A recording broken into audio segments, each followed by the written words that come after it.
Honey, I'm home. Hello and welcome to my channel. Today we'll be making Christmas plum cake. For those of you who are not fond of fruit cake, just like me and dread the pungent smell and bitter candied peel, trust me, you'll love this recipe. This cake smells heavenly and tastes so good, and you know that I don't lie about my food. Give this recipe a try this Christmas and I promise you'll love it. But before we get started, if you're new to this channel, do not forget to like, subscribe and hit that bell icon.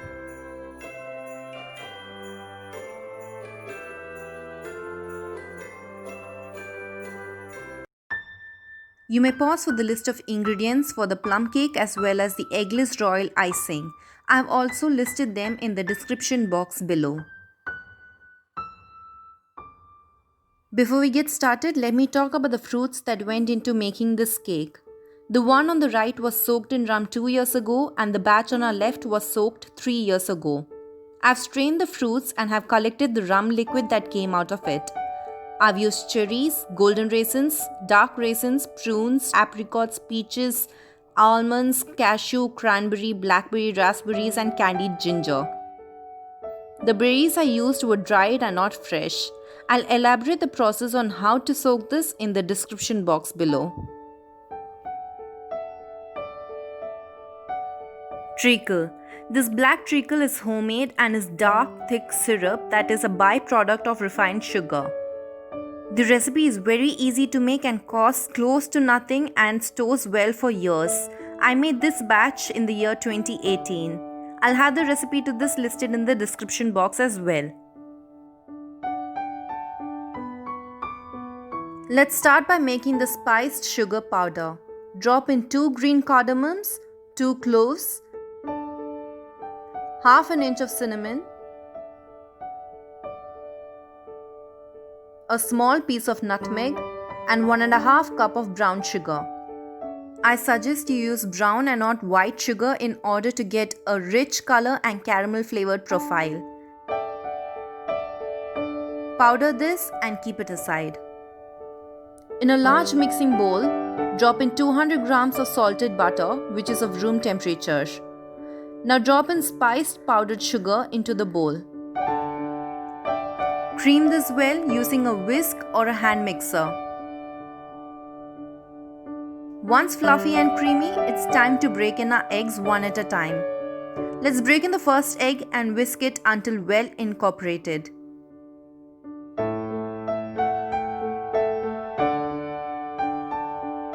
Now break in the second egg. You can see that the batter's turned really fluffy. On with our third egg now.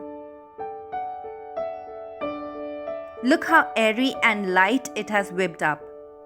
Let's break open our last egg now. Once done, pour 3/4 cup of treacle into the batter. Use a spatula or a ladle to mix it in slowly. Once combined, drop in 2 tablespoons of cocoa powder and give it a quick mix.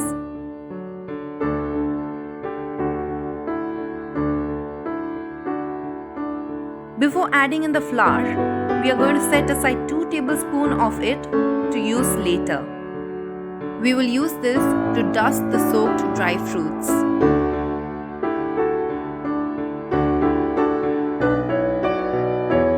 Now drop in the flour, not all at once though. We will repeat this thrice, alternating it with apple juice to loosen the batter. Fold this in gently. I have about 2 tablespoons of rum that's drained out from the soaked fruits. Let's use that up first. Fold it in. Now drop in some more flour. Fold it in gently. You can see how luscious this batter looks already. Let's add half of the apple juice and fold this in. You can use half a cup of apple juice and 1/4 cup of rum to loosen the batter, or you can use 3/4 cup of apple juice in total if you wish not to add rum. I added rum, thus I reduced the amount of apple juice. Now drop in the last bit of flour and fold it in.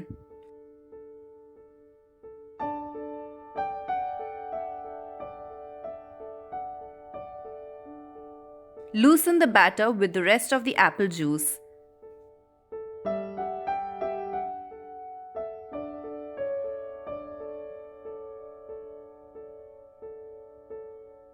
This is how thick and smooth your batter should turn out. Drop in 1 teaspoon of baking powder and fold it in.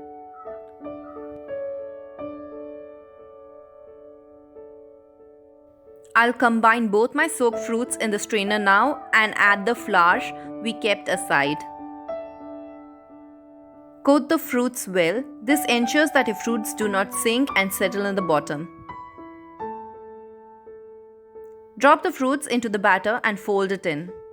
If you feel that your batter is way too thick, do not be afraid to add apple juice until you get the right consistency.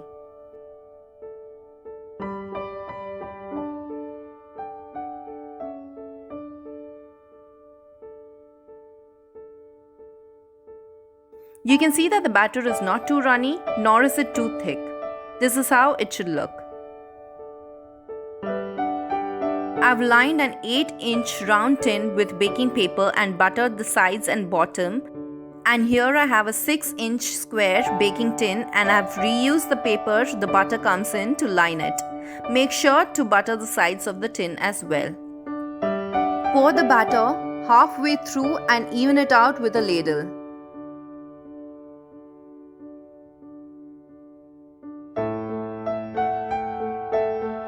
Pour in the other half and level it. Make sure to get the corners.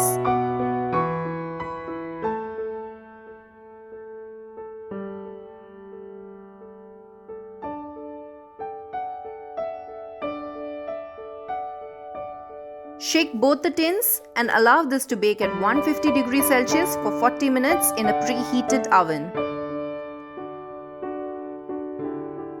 One of our cake is ready. It has cooled for 5 minutes now. Let's run a knife through the sides first to loosen it out of the tin.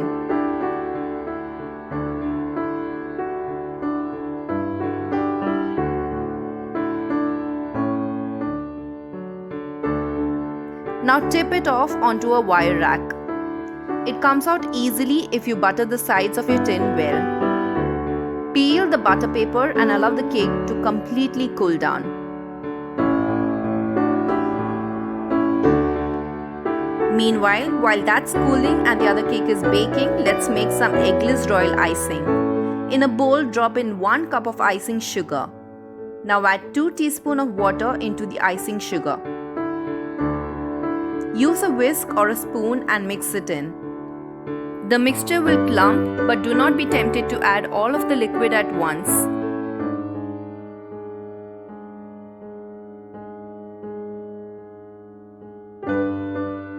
Now let's add 2 teaspoons of apple juice into it.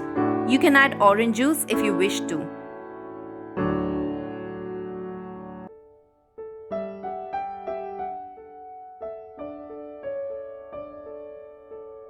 It's getting hard to mix it with a whisk, so I'll be switching to a spoon. Now add 1 teaspoon of corn syrup and mix it thoroughly.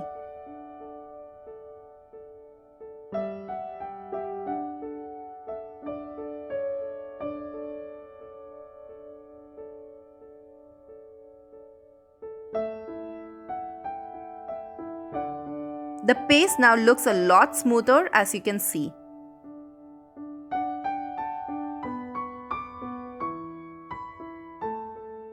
Now let's add a teaspoon of apple juice to loosen this up.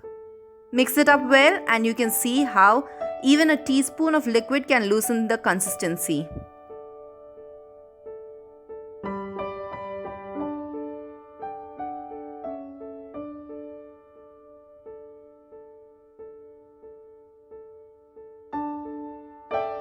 We have got a pourable yet thick icing, but I'll be adding half a teaspoon more of apple juice to loosen it out a tad.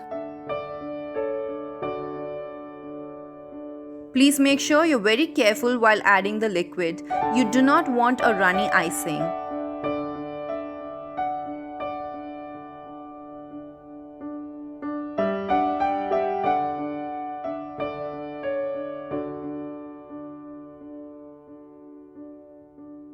We have got a pourable icing and I'm super happy with the consistency. Both our cakes are now ready. I'll give the icing one last whisk and pour it into a piping bag.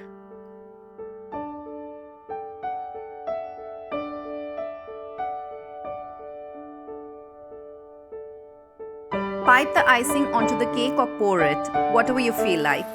I know I'm not doing a great job at piping this out, but I know you'll do a better job at it.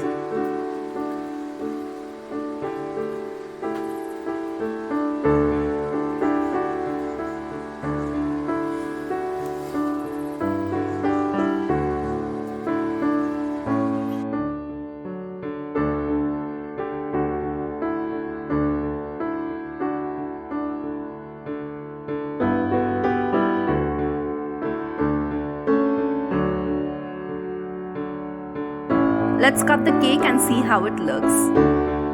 This one still hasn't cooled, but I'm going to cut it through anyway.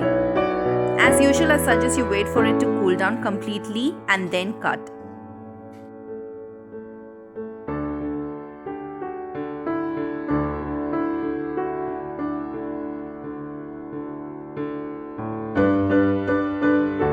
You won't believe how delicious this turned out until you get to try this out. So I'm hoping you do get to try it out soon.